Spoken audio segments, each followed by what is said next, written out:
Corman, welcome to the show. Thank you for having me, Brad. Hi, so glad to have you here. First question I wanted to ask you, how do you define self-improvement? How do I define self-improvement? Well, it first stems with comfort zone. When there's self-improvement, it's just the ability to be outside of your comfort zone and continually grow in a linear path. True self-improvement, isn't done overnight. So a lot of people say, oh, I want to do this. I want to do better for myself. I want to start doing X, Y, Z, 1, 2, 3. But it's usually just chirping. It's usually just yapping. And it's really just the ability to get it done. You mentioned linear in there. Do you think it's always linear, or do you think there's things that kind of can happen that set you back and make it like a shit show for a little while? Well, absolutely. I mean, again, Rome wasn't built overnight, but linear, it's the ability to make it linear is what true discipline is in self-improvement. Because, everyone come around January, fast forward to everyone's New Year's resolutions. Oh, I want to go on a diet. I want to go to the gym every day. You do maybe 3-4 days, and then your friends invite you out to go drink, and now you just put down 15 vodka crayons, had an extreme amount of artificial sugar, and then you wake up the next morning and have a bacon, egg, and cheese, and you're just, I can't go to the gym, and then it's just the snowballing effect.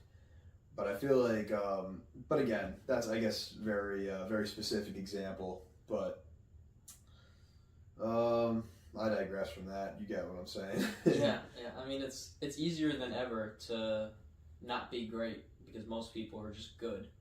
And we don't usually make that distinction. Like, we settle for good. Like, yeah, things are okay. Like, I'm not going to the gym or I'm not dieting, but I'm okay. And this has happened like plenty of times in my life, and I think in all of our lives. We get lazy, we get busy with other things, and priorities get messed up. Well, what do you think about that? Do you think there's a difference between being stagnant and then really reaching for greatness? Yeah, because you could always kick on that third gear. It really, back to the word you said, priorities. It's really a matter of what you prioritize. Like, for example, this morning I woke up exhausted. I got home late. I've been working my tail off, flying from place to place, and I did not want to get up and get my steps in because I tell myself I have to get 10,000 steps in non-negotiable every day. I know I have to get my steps in, go to the gym, and then I still had plenty of things to do. I had to study. I originally was supposed to go to work today, but it got canceled. But I had to study and planned on going to work. So that I didn't want to, but now rewind a little bit, back to stepping outside your comfort zone. I woke up groggy and exhausted at 8:30 in the morning. But you just have to push through, and that's just what I prioritized. I still had sufficient sleep, and that's a whole nother topic. Don't cut yourself short of your 8 hours of sleep you should get every night. Don't get 6 hours of sleep and then go work out, because it's kind of counterintuitive. But that's all time management. You just have to say what you do and do what you say at the end of the day with that, and just get it done. Yeah, you made me think about regret a little bit, and when you brought up the sleeping topic, I completely agree. And yes, you can try and wake up earlier or do this or that, but you can't sacrifice your sleep. And people say, I'll sleep when I'm dead, and it's like, well, you'll probably be dead sooner if you don't sleep. And along with that, similarly, but not at the same time, on that concept of sleep, or really anything that's a basic human function that we need to do, at the end of your life, if we're thinking about regret, you're not going to say to yourself, I wish I slept more. When it's super comfortable when you wake up in the morning and you're like, I'm so comfy, like, I'm going to stay here. It's like, yeah, but when you're about to die, like, are you going to think, I wish I slept more? I think the answer is going to be no. Yeah, I could see the answer being no, because, you wish you had more minutes and seconds of time that you had to spare. But then you got to think at the same time, though. I didn't really think about that much, but now that you mention it, quality time. What makes time quality? I'd rather have those 2 hours extra of sleep now that I think about it, as long as I was able to have a more quality functioning day. Say I got 4 hours of sleep and I'm just a zombie moping throughout my day. Yeah, I got an extra 4 hours to my day, but was there 4 productive hours? Was I just sitting there scrolling on my phone? Was I a zombie? Was I even feeling sociable? Was I feeling good? Was I happy? I feel like that's something I didn't even think I would take to account myself. Yeah, absolutely. I think, especially in my experience, optimizing my sleep has been amazing. And I have like these black blinds that really shine out the light, so when it's nighttime I just get full darkness, right? And it's been essential for me, because when I get less than 8 hours, I feel horrible. I know people that run on 4 hours of sleep and they say they're fine. I don't fully believe them, but I do believe the fact that their body has become so accustomed to getting 4 hours of sleep that they feel like they're okay. But I also think about the concept of sometimes you don't know how bad things are until they get good. And so it's like you can be adjusted to 4 hours of sleep and feel like you're fine, but it's not until you start to actually incorporate 8 hours of sleep into your daily routine that you're like, oh wow, I really felt like shit. Yeah, absolutely. And they might be cutting their own they're cutting their own potential. Like, they don't know what their life with 8 hours of sleep is. Say, you're going 4 hours and you've been doing the same, let's say 9 to 5 routine, for example, going to the gym, whatever you do on the everyday, off 4 hours of sleep. Say now your body just adjusted to 8 hours of sleep of doing that, so you got a new routine of that. I wonder how much more productive their days are, how much more functioning and cognitively smart they are at their jobs, and how much stronger they are during their workouts, because that's something that personally positively affected me a lot, especially in my flight training experience, is I made it a mandatory to get at least 8 hours of sleep. And then since then, my cognitive ability had strengthened significantly. Yeah, absolutely. I think everybody has sleep deficit is horrible for everybody, but it has minor different effects on each person, at least in what they notice. And I think it also depends on your level of awareness as well. Because some people, like you could say, generally aren't very aware people, and they're just kind of going out around their days just doing stuff. And so getting a little less sleep, they're like, whatever. But then again, same concept going back to, it's like if you haven't experienced the greatness, you're just settling for good. A lot of people talk about self-improvement as a whole and working on yourself. Some people say you're prioritizing yourself too much. You're being selfish. What do you think about that? I think it's selfish of them to say that, to tell you the truth, because wouldn't you want someone to be their best selves? I mean, I understand in order to self-improve, you do have to take some time out possibly for other people, but I mean, moderation of everything, right? Like, given, say, I don't know, working on myself for 12 hours of the day and I don't see broad daylight, that's to the extreme here. I don't think there is anyone who is really doing that. And, if someone in the audience is, please tell me. I'm curious to see what you're doing for 12 hours to make yourself better. Hats off to you, man. No, I just selfish of them to even think that, unless you have that extreme example I just brought up. Right. Yeah, it goes back to one of my favorite podcasters, Chris Williamson, kind of brought up this example of, your friends when they're going out to drink at night.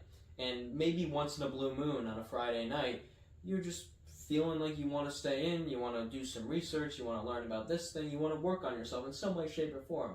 So he gives this example of how all your friends are going out, and they're like, hey, Corman, you should go out with us. And you might be like, oh, no, I'm just going to stay in tonight. I got this book I got to study, I got this thing I got to read. And then they're laughing at you, and they're like, oh, Corman's sitting in reading his fucking books. Like, yeah, he's not going to come drink with us.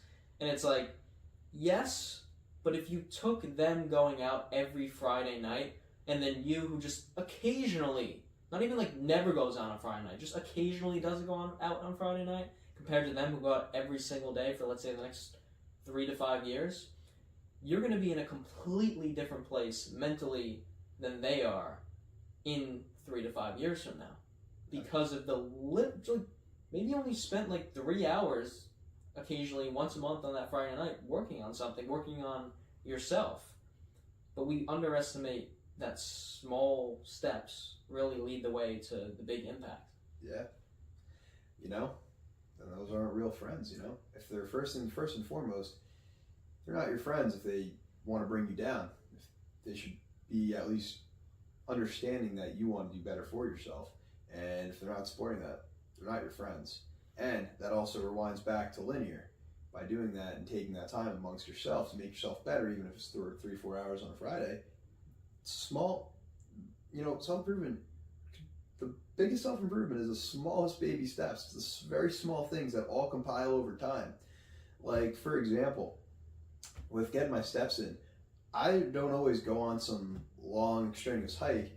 I do very small things. Like, I park my car all the way in the back of the parking lot so I get more steps in. Also, because I don't want someone dinging my car, but for the steps, definitely for the steps. It's multi-purpose, something like that. Even when I'm waiting for flights between, if I have like 2 hours in Newark, I'm walking around the airport a couple laps, tracking my steps, just things like that. Or I don't know what, there's plenty of ways just to get extra steps, just doing your own thing. I don't know, standing desks. I don't work a desk job, I don't know, but I don't know if someone were to do such thing, or if I had one, I would, I'd have a standing desk, or even just try standing more. Yeah, it seems like just taking a few extra steps, or anything that takes effort, is difficult. Now, there's plenty of people in my life, and I'm not trying to make fun of them for this, but to make a grand point about our culture, I might be in the car with someone, and then I park a little bit further away, and then they complain of, you're parking too far. It's like, why don't you just park closer? It's like, I just feel like walking, right? It's like, I don't want to walk. It's like, none of us want to walk. None of us want to do anything. I think we forget that our bodies were built to move. Most of our jobs and culture requires you to sit down at a desk or sit down somewhere and not be active. And that's fine. Like, it's not objectively a bad thing, but when you have zero outlet for physical movement, like, it doesn't even have to be people like, oh, I don't really want to go to the gym. It's like, I would advise you to go to the gym, but you don't need to go to the gym. Like, walking is something, but if we don't have anything, I think things get pretty bad pretty quickly. And again, I've never personally been overweight, so I don't know what it's like. I don't know how it feels in your body. I would imagine it doesn't feel great. But going back to the good and the great, it's like, if you're really overweight, and let's say you've been it for your whole life, like, you don't know what it's like to feel. You might feel like, I'm fine, like, empowering me being overweight, like, it's fine. I feel good. It's like, I would imagine that you would feel a lot better if you lost just a little bit of weight. Oh, 110%. And this is a message for everybody, or everyone overweight. Listen, you could walk around, be proud of, I have pride of, being overweight, like the Lizzo whole mantra, whatever. But if you had the choice to trim it down, no liposuction, just snap your fingers and you chiseled as ever, or even just at a comfortable, healthy weight, would you do it? Yeah, the answer is yes. I didn't have to think twice. Please and thank you. But again, like what you just said, walking is really important with that. And there's sometimes where I don't have time to lift. Life happens, back on the linear track, life happens. But what keeps things linear is the consistency of even just being able to walk and eating healthy and staying out of trouble. As long as you're getting your steps in, walking low intensity, steady state cardio is the best fat burner you could do. Better than running. It directly burns your body fat. Better than running ever could. So, power to you if you want to walk, because you're doing right by your body and your mind too. Yeah, absolutely. I mean, walking for me has been an absolute game changer. Just the mental clarity that I get. Not only am I physically moving my body and getting everything in my systems to flow better, but my mind, just something about being outside, being in nature. And I see people, and I'm not judging people for this because you do what you want, but I do look at people who are walking on a treadmill in the gym, for example, and I've never done it, and I never will. Like, I am walking outside. That's just me. But I feel like everybody who's walking on that treadmill would have more mental clarity, plus that physical greatness and improvement that they're getting from being on the treadmill, but they would get an extra benefit if they were doing it outside a little bit more. I completely agree with you. From being someone who went on Stairmasters and treadmills for pretty much all winter long, to also going outside, going on hikes, even just walking around the neighborhood, it is the world's difference, because also you're meant to be outside since the cavemen. We've been meant to go outside. We see green, we smile, or at least I feel most people I know. You're in your surroundings. You're in Earth. You're around Earth. It's what it's all about. Colors. Colors, sunshine, vitamin D, everything. And I mean, maybe I'm just a simpleton, but just feeling the sun beaming on me, whether it's a cold day, hot day, and just seeing grass, trees, that just makes me happy. Yeah, and some people will say, I just don't like nature. And I don't think that's true. I think we just, if we're saying that, we just haven't spent enough time there. And a lot of people in the realms of self-development, some people are like, yeah, I'm hearing self-improvement, self-development, I'm hearing all this different stuff, but where do I start? Like, what am I supposed to do? What shift am I supposed to make in my life? If you had to break it down to some beginning steps for somebody to start to research and just indulge in a few habits, what would you choose for those things to be? I'm glad you used the word habits, because that's what it starts with. And small things, small stages are habits. And honestly, step 1, 8 hours of sleep. That's it. And it's all baby steps. You can't become great in a day. It all starts day by day. You become 1% better every day. Well, that's up to you to do. And that starts with small baby steps. See, work on getting 8 hours of sleep. Say you had a horrible sleep schedule. That could take you up to a week or two. And then, all right, check that box. Continue. And then say next, make yourself a wholesome breakfast. Eat whole foods. Have 2 pasture-raised eggs, some raw cheese, Greek yogurt, fruit, organic fruit, honey. Gotta make that distinction. Yeah, raw organic honey. I mean, well, because that's what I have every day. I have 2 eggs, my Greek yogurt, honey, and it depends sometimes how I'm feeling. Sometimes I'll throw hemp seeds, chia seeds. Sometimes it could be a bit much. But anyway, it's a protein-packed, healthy breakfast. You really can't go wrong with it. And that's, small things. And along with that, you're going to start feeling better. You're going to feel better about yourself. And again, these are small things. You're going to feel better about yourself and that you're sticking to your word. That alone, I don't want to get too ahead of things with discipline, but those small things it just creates more better habits throughout your days. Because you start every day 0-0. The scoreboard is always 0-0. So by starting your day, after getting 8 hours of sleep, you just went 1-0, and now you just had a wholesome breakfast, 2-0. You don't want to go eat a freaking Big Mac. You don't maybe it's just me, but after I have a wholesome breakfast that energized me, I don't use caffeine anymore. I don't need caffeine after having a whole foods diet, and especially with that breakfast, like the natural sugars and everything, they're vitamins. I am locked and loaded for the day with that. And what do I want to do after that? I want to get up and walk. I want to go outside. I want to go to the gym. I want to exert this energy that I was provided.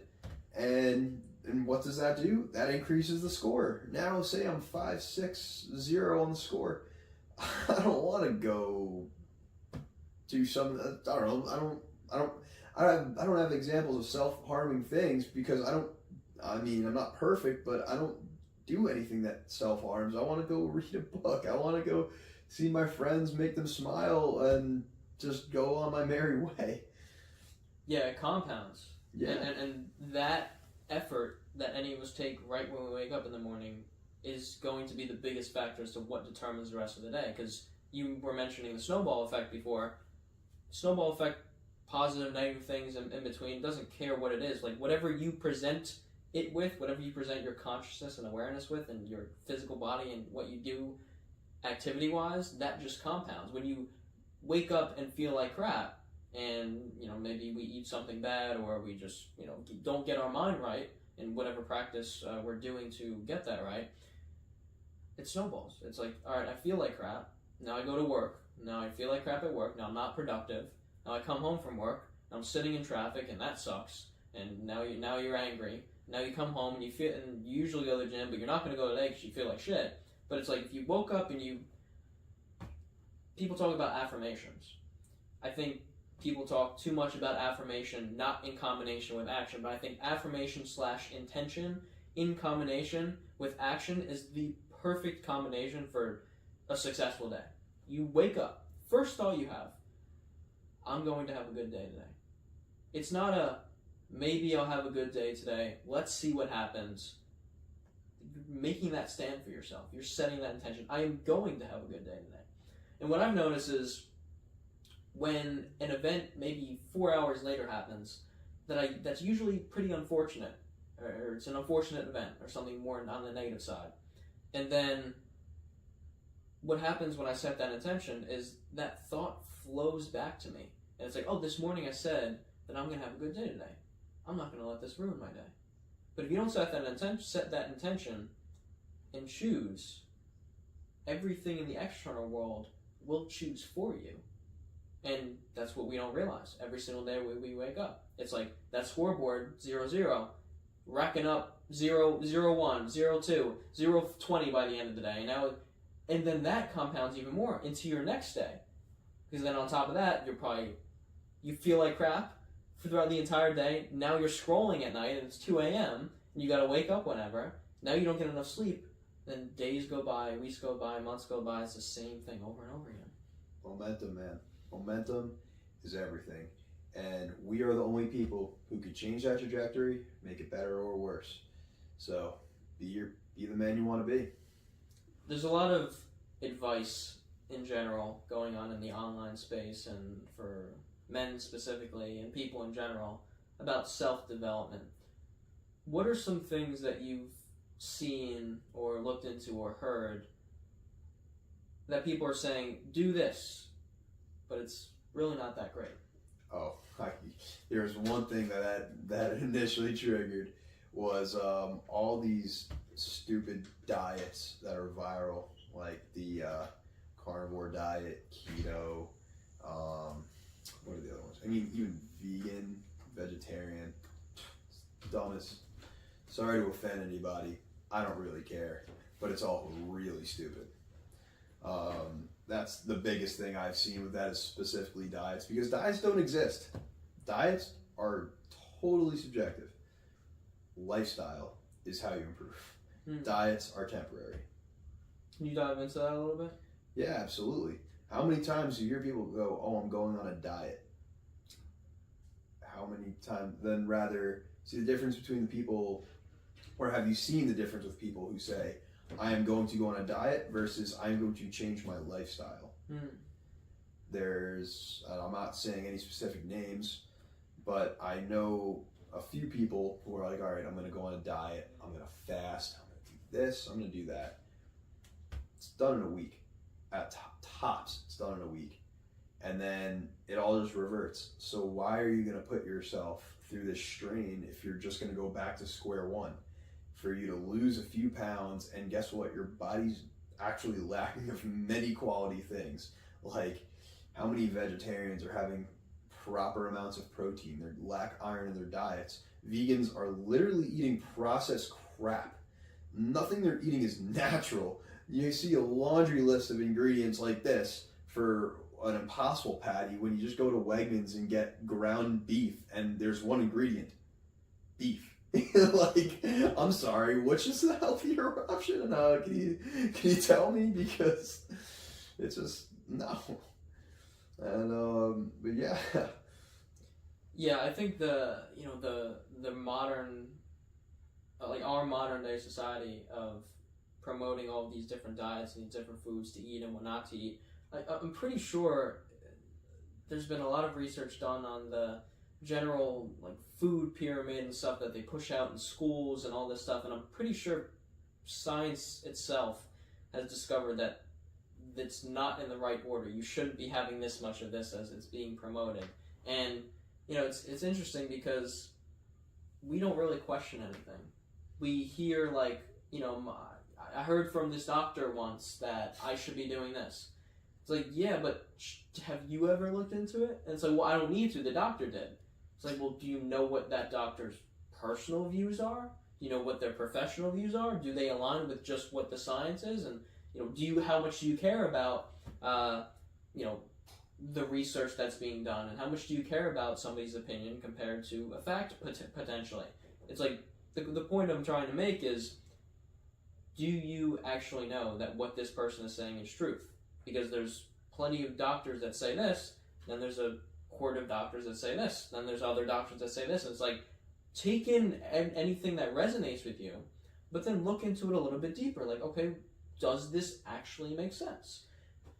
Yeah, I mean, people are just so accustomed to believe everything they're told.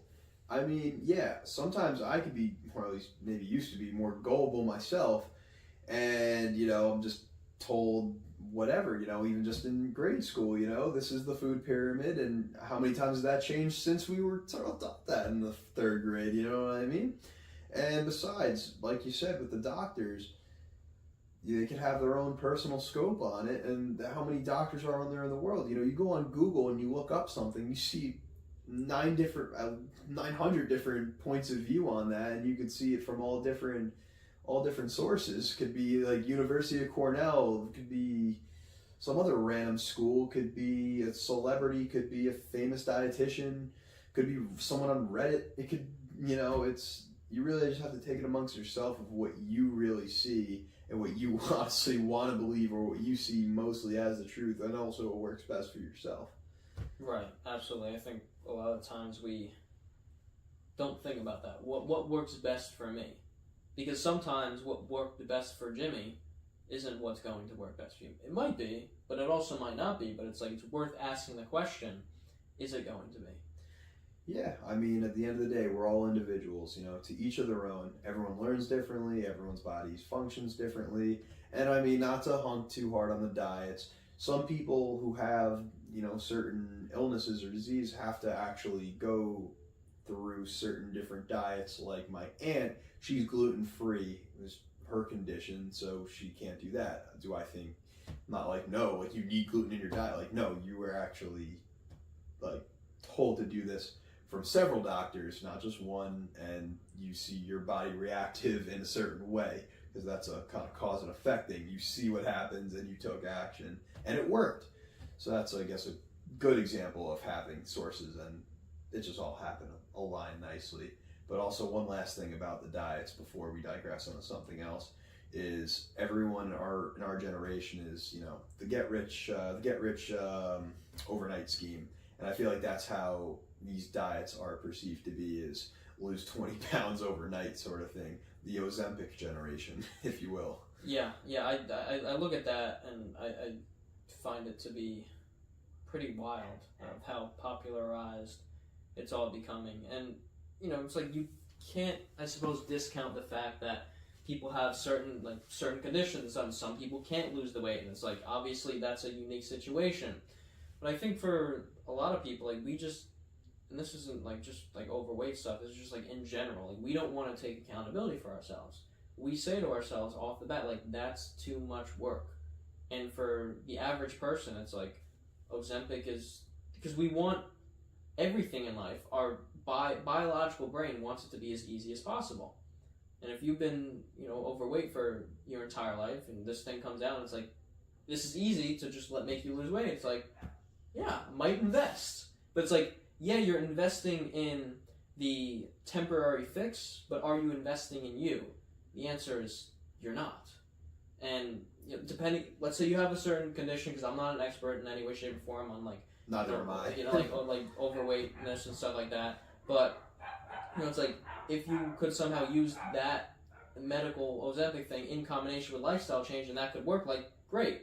But because then you have to ask yourself, if I'm not improving this area of life, what else in my life am I neglecting? And the answer to that is usually a pretty long list for all of us. Mm-hmm. Yeah. That's the thing.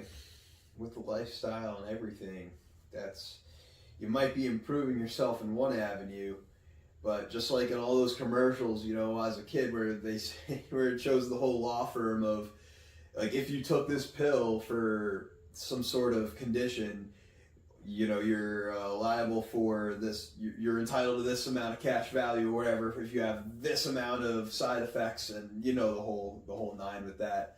But you might be helping yourself in one avenue and totally screwing yourself in every other avenue of life. And does that really make you healthy? Yeah, absolutely.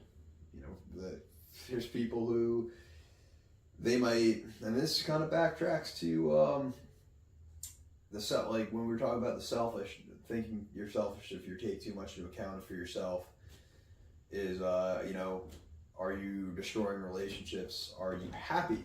Are you happy in all of this? Because that's really what matters most, right? Being happy. What's worth being an absolute beast of a human being if you're miserable, right?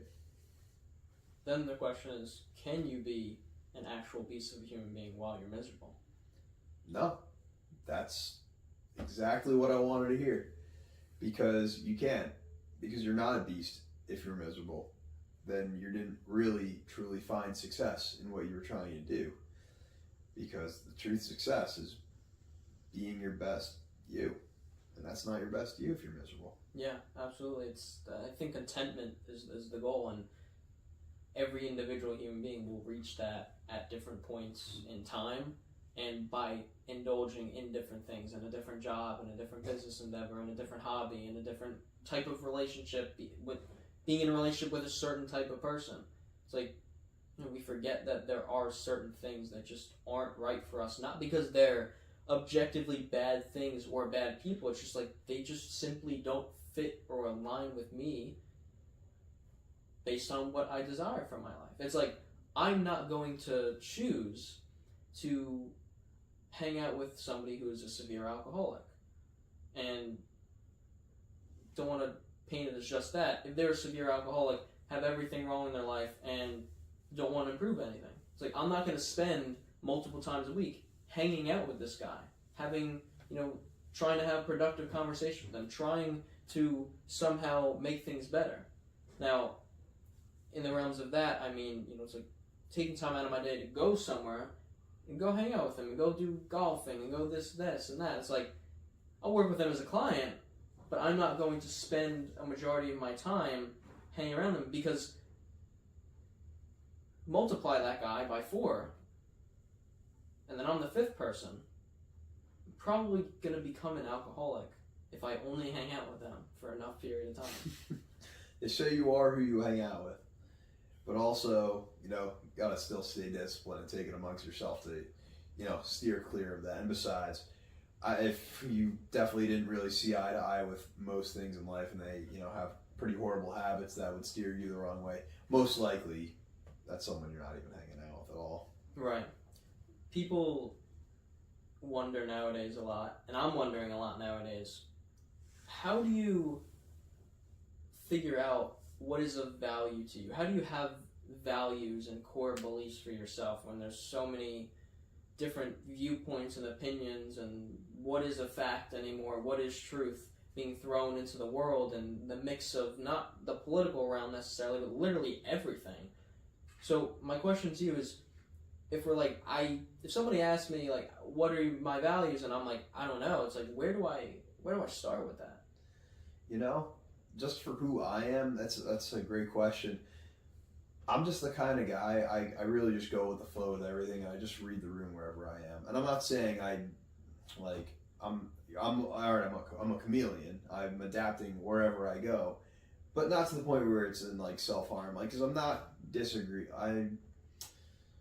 how do I best explain this? I don't really care about much. It doesn't take a lot for me to really raise an eyebrow and, be like, all right, that's kind of fucked up. Or just how someone thinks. There's a lot of things that are messed up. It's pretty broad spectrum here. I'm speaking pretty vaguely. But, in means of however you want to conduct yourself or be, I'm doing a horrible job explaining myself on this one. But I just really go with the flow with everything. Unless, to anything there's an extent, right? If there's, if we cross that line, then I gotta take my talents elsewhere. But I usually just go with the flow with people's morals and whatnot, even with because I have a bunch of friends, right? And in each group, they all kind of have different scopes. One friend group is much more like ironclad strong. It's us against the world. My other friend group, they're a little more groovy. They just kind of go with the flow of life, don't really give a crap of what's going on in the world. We're just kind of hanging out and existing in it. And then all my other friends are really just kind of one-on-one. But I just kind of mesh with my surroundings. But not in a bad way, though. Like, obviously, at the end of the day, I'm still going to be who I am. Like, I'm not going to, don't take it the wrong way. I'm still going to be who I am. I'm not going to be a different person to other people, and I won't change for anybody. But I'm just here. I'm here for the ride. Do you think it's, in your opinion, is it important to have that diversity of friends and different types of people that you surround yourself with? Because I've been thinking a lot recently about being around people that are like-minded. I have tons of people in my mind, or in my life, that are like-minded, and then I have other people who aren't as like-minded. They're not the complete opposite, but they're not as much on that wave. And I can mesh with both of them. Now, generally speaking, I would say I enjoy spending more time with the people who are on a similar path and like-minded, and less time with those other people. But a lot of the time nowadays, people are talking about, especially with how to become successful, a big key factor as to what a lot of people in the online space are saying is you got to cut off your old friends. You got to let them go. You got to move on. You got to just fit in with these types of people. What do you think about that? I actually, I disagree with cutting off your old friends unless, again, there's an extent to everything. Unless they're actually really deteriorating your life and making your life miserable and screwing you over, those aren't your friends. Well, I guess we should differentiate what is, a friend versus someone you should really, who's actually a friend to you versus who is not. Old friends who are friends, not people who are ruining your life or making your life worse. You shouldn't just cut them off even if they differ in how you think. Because similar to what you said before, and that actually pieced together my idea before a little better, in all my groups, they all do think very differently. And I mean, even like, I'm not political, but just in general terms, one of my groups are extremely conservative. One of my groups are actually more liberal. Well, two of my groups are conservative. So I kind of like about three good friend groups. One is very liberal, one's hardcore conservative, the other one is kind of in the middle. And I'm just not political at all, really. But if I were to lean on one side, it would probably be conservative if you really want to brand me. That's what I give people the exact same description. Like, I'm nothing, but if I had to pick one, I'd probably lean a little bit more towards that side. Yeah, you're putting a gun in my head because I'm not about I'm team red, I'm team blue. It just sounds like for the kids who went to summer camp growing up, just a stupid game of color war. Say what you will, cancel me, I don't give a crap. Just be a good freaking person. It doesn't matter where you stand. Just be a friend. Yeah, and even though my friends all think differently, and I have new friends and old friends, I'm not, and I even get along. Like, I even have like-minded thoughts or how I am. I do mesh better with one of the three groups better than the other two. But am I gonna cut off the rest of my friends? Absolutely not.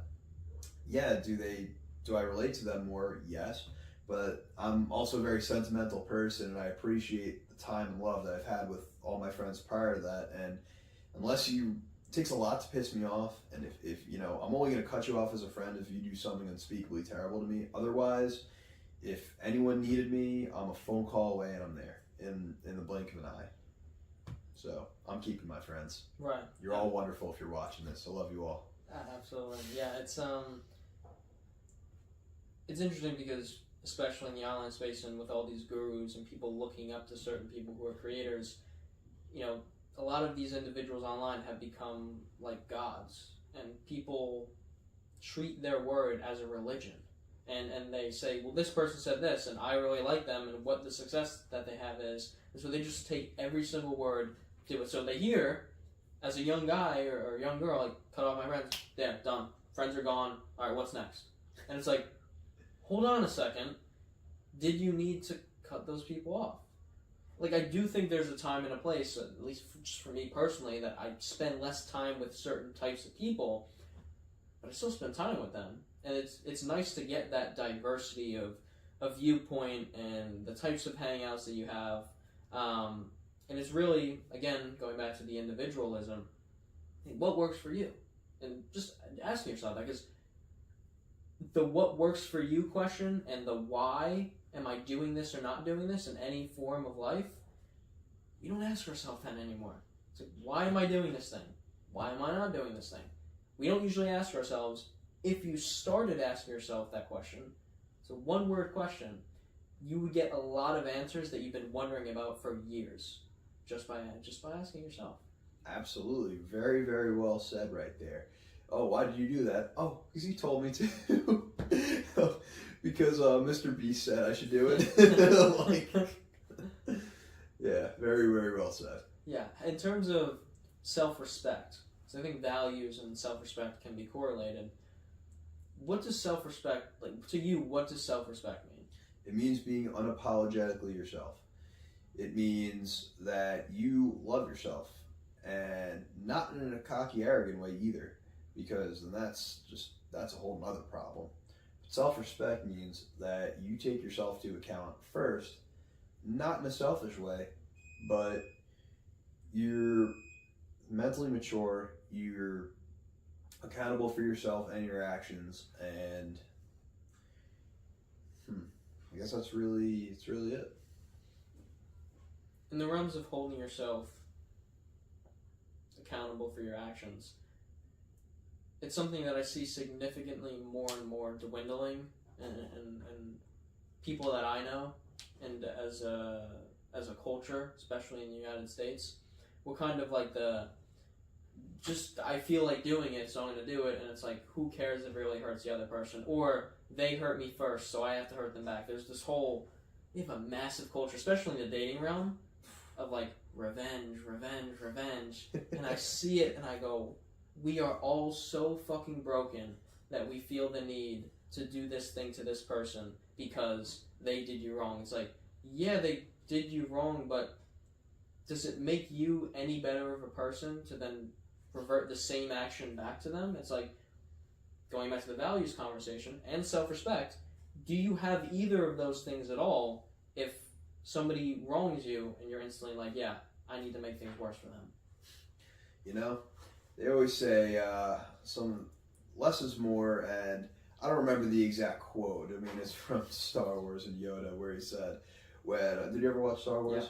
Remember in episode 2 when Obi-Wan was trying to find Kamino, like where Jango Fett was, and Yoda was doing the whole training with all the younglings, and they're all like, Obi-Wan's confused, Yoda's a little confused, and the kid comes up with just the most simple, stupid answer of, maybe it was deleted.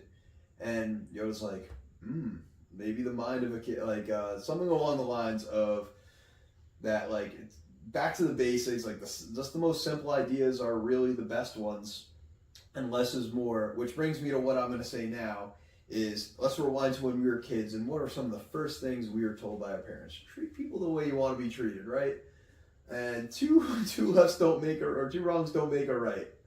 Those very simple things that we were told as kids after, your sibling does you wrong, like my sister pushes me or something like that, and I'm gonna do something terrible to her, and I'm stopped. But no, would you want to do that? Would you want that to happen to you? Put yourself in their shoes, sort of thing.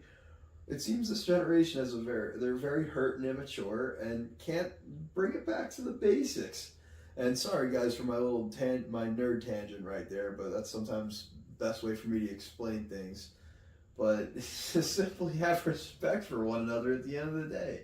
Like, no, don't stay toxic, kings. Like, come on. Yeah, it's wild because it's like a disease. Like when I look on social media, it keeps going. It doesn't stop. And those are the, obviously from the dawn of time, we know that negativity is what attracts people to spread things more.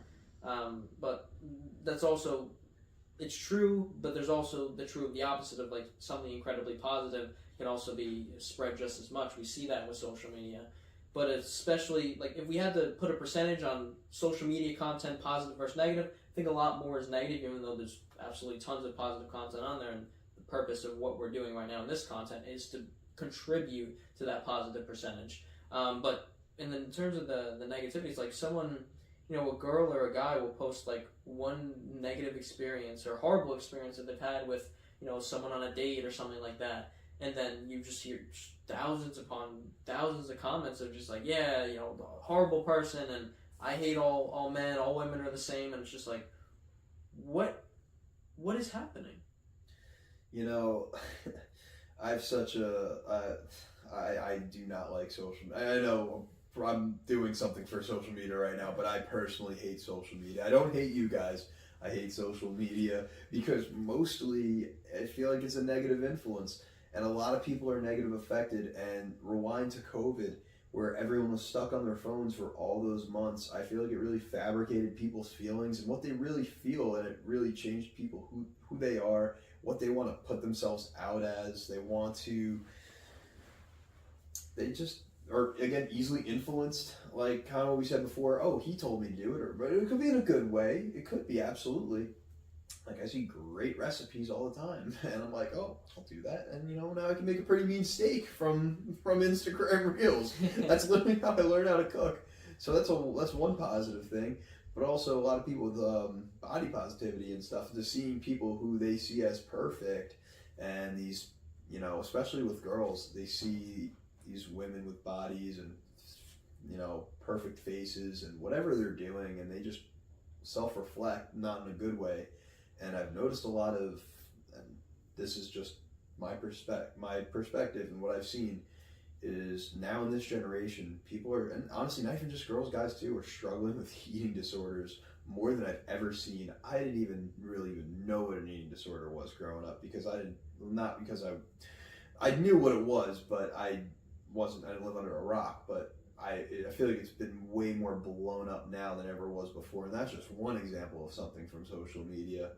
I don't really know of much. I mean, I guess you could use this term. I mean, cyberbullying. I don't know if you want to categorize that in there too. I mean, maybe that's probably taking a turn I see in the comment section, but again, that's really what you make of it, because, you know, I've thrown a freaking comment or two out where I've gotten some shit for it, and I mean, you could call that cyberbullying. I don't give a crap. Yeah, it's interesting to see the diversity of the type of content, and like it, because what's even more important is like everybody's reaction to it, and it's also so much like the internet gives people so much comfort, and the majority of people that will run their mouth for hours arguing with someone in the comment section. Most of the time, these people are very socially anxious and, you know, maybe socially inept, and they spend their time chronically online. They would never dare look at you in your eyes, sitting here having this conversation, and challenge you on anything. But since they're over a keyboard, they'll be glad to do it for the rest of their day. And it's brought this weird, like, it just, as much as the internet was probably built with decent to good intentions, I hope, to bring people together, and it has done that in many ways, shapes and forms, which is beautiful and amazing. It's also brought so many unpredicted situations and changes in people individually and cultures as a whole in how people interact with each other. I mean, I think a large part into why a lot more people and younger people are more socially anxious nowadays is because they don't feel like they need to have a conversation in real life. It's like they have their phone, they have this little box in front of them, and everyone they know and have ever seen in real life is on there. So it's like, why not just text people on there? Why not just look at them on there and like their pictures and comment and this and that? It's like, not saying you can't do that. It's a great tool, but it's not a substitute for reality. And our brain knows this. That's why we're more mentally ill. That's why things are going wrong. That's why things are a lot more difficult. Because our brain is trying to make up for something that it can't make up for. Very well said.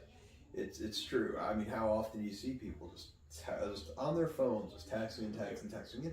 Even in a group of friends, you know, you say you have all your friends over or sitting around a fire. How many friends do you see just just clicking away on their phones. But I'm not going to throw anyone under the fire of any friend groups in specific. But I mean, just in general, everyone, just from what I see, really just what you said. I don't even have to go on about it. Everyone just hiding behind their phones and just having full-on conversations, just text and text and text. But what does it take for people to just live in the moment and be human? Yeah, and the skills are gone. And for me, in my early teenage years, I was the same way. I spent a lot of time online, and I spent a lot of time playing video games and having conversations on headphones that I became so uncomfortable if I had to talk to somebody new in real life. Now it's no problem, and I love doing it, but it took time, effort, and energy, and a lot of it, to rewire my brain to not only like want to do it, but just like be willing at all to do it. And if we don't change that about our culture, we're gonna go towards a pretty dark place, and we're already headed there. So, this is gonna be more of an edgy topic, but I got a question for you then, which stems from that. Do you think social anxiety really exists then? You mean would it exist if social media didn't exist? Honestly, take it up a notch with that even. I was gonna say in general, but I guess that stems with that as well. I was just asking, like, does it even exist as a whole? Because I mean, all right, each of their own, but you kind of took it amongst yourself to just delete the social anxiety scene that you had. Or then I guess brings over to the question, if social media didn't exist, would social anxiety exist? Or even if iPhones didn't exist. I think there's a lot of different factors. I think generally speaking, I would say it would still exist, but on a much smaller scale. Like, for example, if we're taking it to I guess a strong negative perception of, let's say, when you were a child, your parents treated you not in a great way. They didn't raise you right. They were, every time, you hear the, it's like the adults are talking now. It's like if that was just an endless push in your mind, I think that can condition children, for example, to then grow up and then, really be stuck in that mindset of like, well, it's like, maybe my opinion doesn't matter at all, and that carries into adulthood. And then there's also, I lost my train of thought. Fuck. Oh, you're good. I can help you catch that. Like the adults are talking, you pretty much grow up to be your parents, and you're stubborn into what you know as reality, or what you know, or what you think is right. Yeah. Does that help you at all, or where you were getting at? Yeah, definitely. And I'm trying to have the same thought come back. Might have to let it go for now. I got a couple more triggers. I'll try to pull it out of you right now. Oh shoot! I already forgot myself. No wait, that's coming back. Oh yes, and then also I've also been thinking recently about the don't talk to strangers concept, and when we're younger, we're told that like all the time. And to a point, like, and to at a point, like, I most definitely agree. Like, when you're a kid, it's probably not necessarily safe to go up to any person anyway. Like, yeah, there's bad people out there. But I think what we don't realize is there's never a shift where that changes, and then somebody at some point in your teenage years starts to say, like, now you should talk to strangers. There's no shift. So the way I'm perceiving it and how I'm exploring it in the depths of my mind is, we're told in condition when we're younger, don't talk to strangers, and we don't realize it, but like that's going into adulthood. And I see even a lot of adults nowadays, who are in their 30s and 40s that are, I don't want to say afraid to talk to people, because I think they're a little bit less afraid than obviously the younger generation, but they're still like, mind my own business, fuck everybody else, like I'm doing my own thing. And it's like, yeah, you might have a busy day, you might not be in a good mind state right now, you might be having a bad day. It's like, yeah, you might want to be by yourself. But I think overall, social anxiety does exist, although it is one of those things that everybody can overcome. Like, people will talk about, I don't think anybody has classified social anxiety as some sort of disorder or anything, but I think there are, I don't want to get too deep into this, but I think there are a lot of things that people can overcome. For example, I was diagnosed with depression when I was 13. I don't believe I have it anymore. There's people I talk to who believe, like, once you're diagnosed with something, then you have it forever. And then there's also the question of like, okay, well, if you don't have it forever, then did you even have it in the first place? And then people say, well, Brad, you didn't even have depression at all. And then it's like, maybe I did, maybe I didn't. But then I think there's also because people diagnose things based on certain symptoms. But symptoms change based on your environment, based on the way you're perceiving the world, based on your lifestyle. And so I think so many of these things, like social anxiety, for example, although I do believe it exists, I believe it is something that every single human being in this entire world is 100% able to overcome. I think it can be a lot more difficult for certain people, but I think it's absolutely something that everybody can transcend. And I mean, I still have a degree within me, because then there's the concept of introversion and extroversion. And I don't think anybody is a complete introvert or extrovert. I think everyone's a mix of both. It's just you lean more towards another way based on your experiences. And I haven't looked into much of the genetic side and the subconscious part of that in that realm. But I think a lot of it is based on our experiences. And if we voluntarily put ourselves in more experiences where we're able to, like you were saying at the beginning of our conversation, get us a little bit out of that comfort zone, it goes a long way. But if we never get ourselves out of that, we get stuck, sometimes forever. Yeah, very well said. As always, with everything we've talked about thus far, I pretty much said the same 3 words after. Very well said. Yeah, I totally believe social anxiety could be overcame amongst anybody. Just to the individual, it might take longer for others. So then arises the idea of how often I think people are actually self-diagnosing themselves or even manifesting things which they really have no business doing, you know? Depression is, I feel like, the hottest topic of that is people are like, oh, I'm depressed, and then just eventually tell themselves these things rather than actually trying to improve. I'm not discounting that people definitely have shit. Like, people definitely have shit and have some rough days. But I really don't think antidepressants is good for anybody. And that's just me. I think that it just takes a lot of strength. I think anyone, and I guess down a more holistic avenue, you could just take it amongst yourself to better yourself and go out of a depression. I've known people who have done that. You've done that. One of my best friends done that. I've done that. Many people, and again, there's nothing wrong with seeking help at all. I mean, even if it's going to a psychologist, psychiatrist, X, Y, and Z, I mean, help yourself. But before you do that, at least try. That's the key. At least try. You know, some people really do have some shit. They have went through a lot. PTSD, you name it. But if you're not trying to do, like, it's one thing that helped me, back to what we were first talking about before, is just going outside. And there's actually been studies that nature, the outside colors, really do bring sincere happiness. And in addition to that, and I guess I don't want to generalize too hard, but for these really depressed people, how about, and it's hard. I know it's going to be hard to get out of that hole to really do things for yourself, but at least sometimes they don't have friends, but I hope they'd have someone or just one day take it amongst themselves to say, you know what, maybe I'm going to change my life. Maybe it's your lifestyle, which you were talking about before. Maybe it's your lifestyle that brought you down that path and that made you get to that point.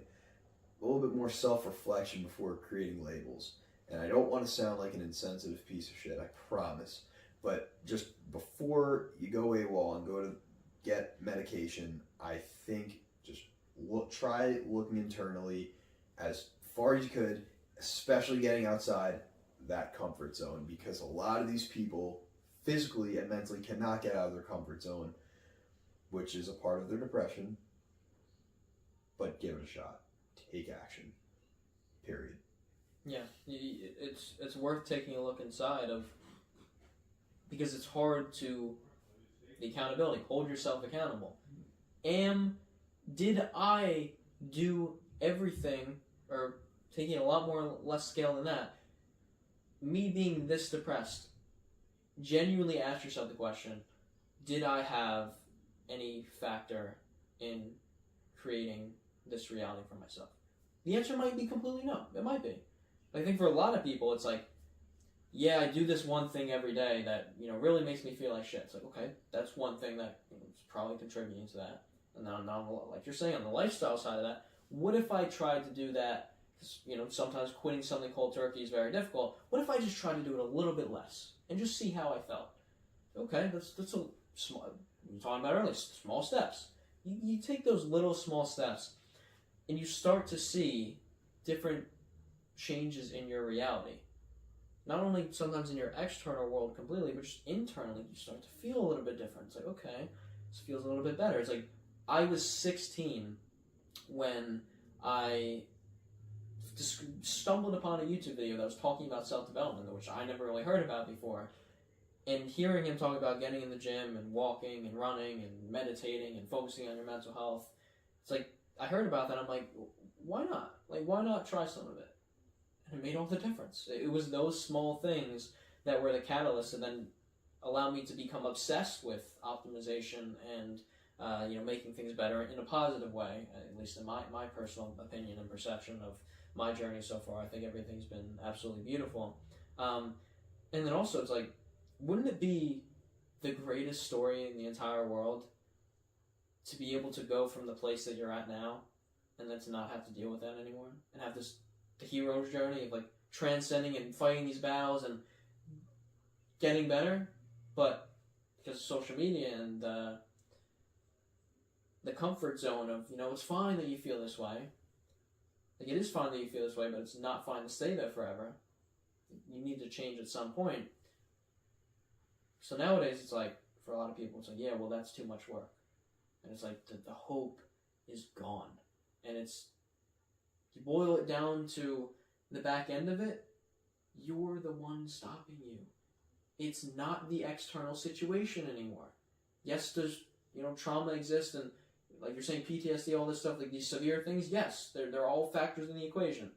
But for a lot of us in the general sense, it's like, we're stopping ourselves. And it's like, until we can realize that we are playing a part in our downfall, we cannot change it. Because that's the most, yes, it's the most difficult thing to do in the world, to look in the mirror and say, I fucked up. I'm a part of the reason that's why I'm like this. But when you do that, then you can finally say, yeah, I contributed to this. But then most people will stop there. They'll start playing the victim. Yeah, I fucked up. I did this wrong. I put myself here. Lose hope. That's it. Done. It's like, yeah, what you need to do is switch to, yeah, I did this. I fucked up. I got myself in this place. I don't really want to be here anymore. What do I do to change it? When you ask yourself that, the answers will soon be flowing into your life.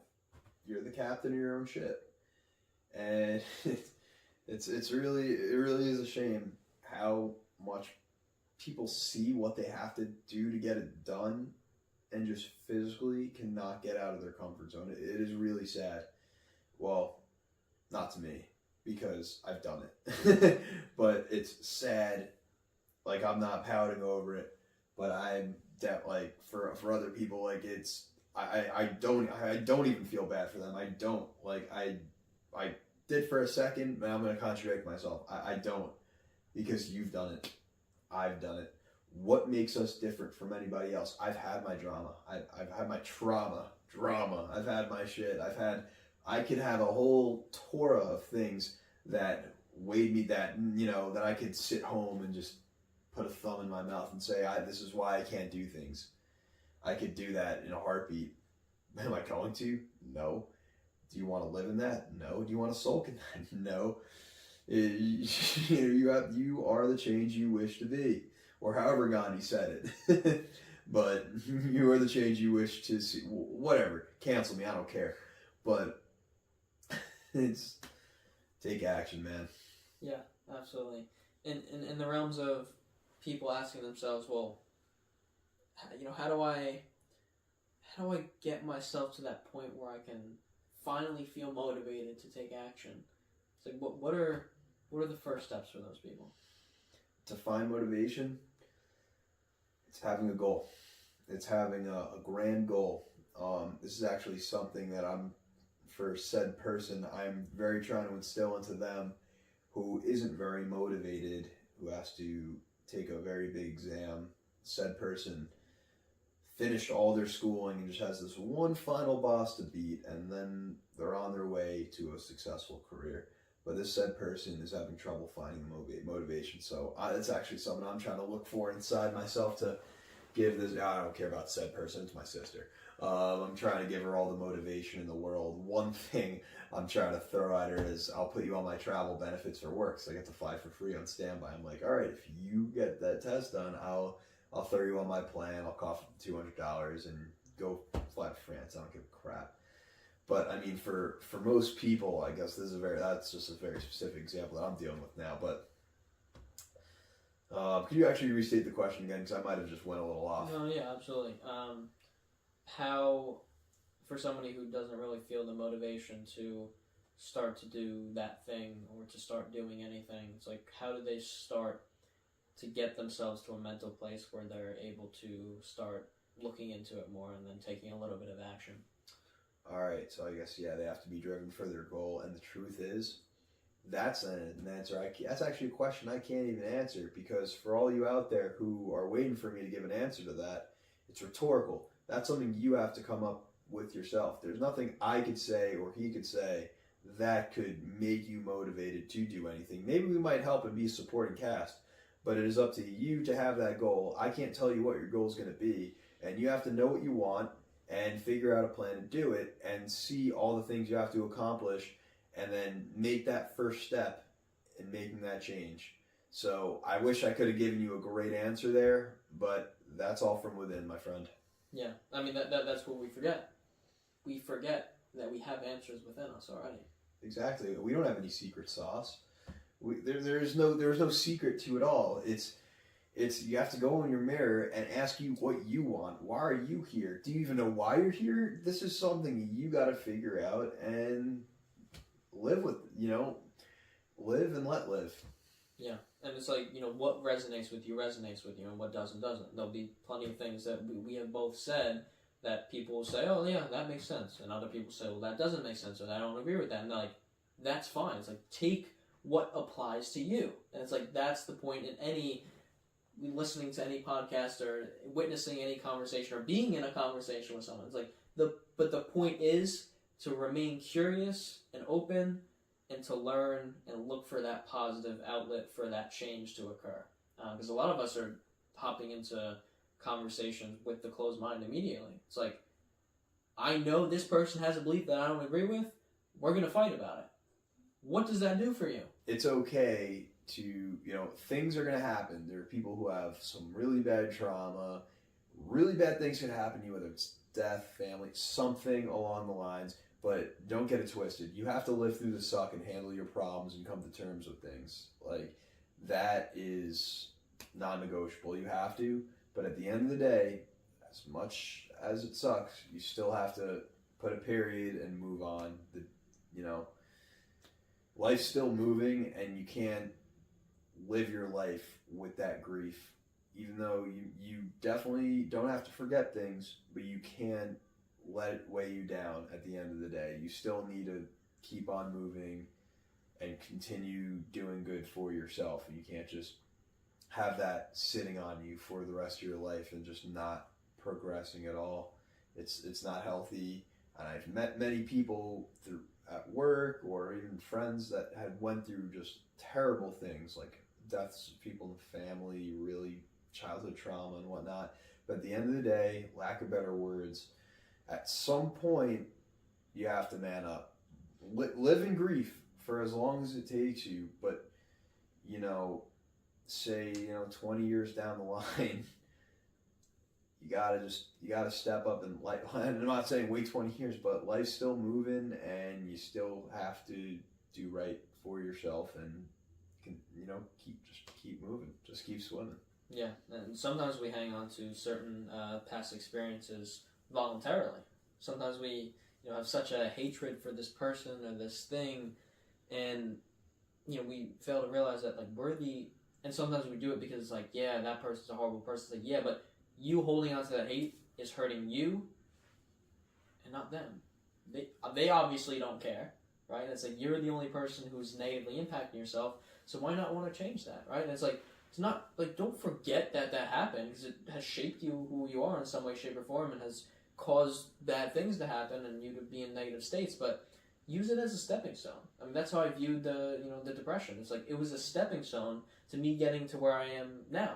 And I wouldn't be doing anything that I'm doing in my life now if I didn't go through that.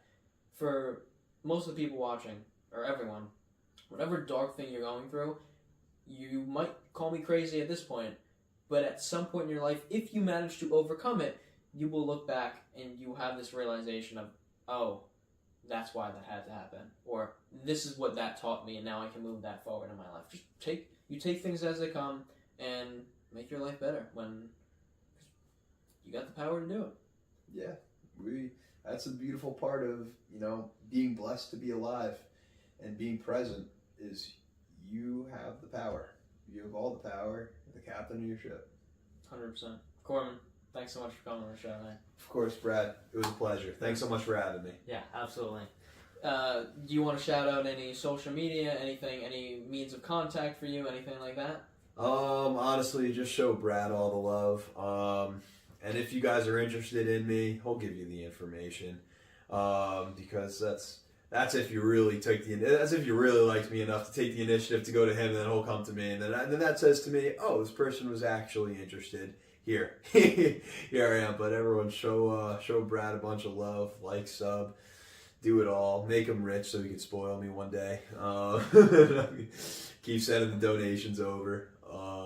But thanks for watching. It was a pleasure. All right, thanks so much for tuning in, guys. We'll catch you in the next one.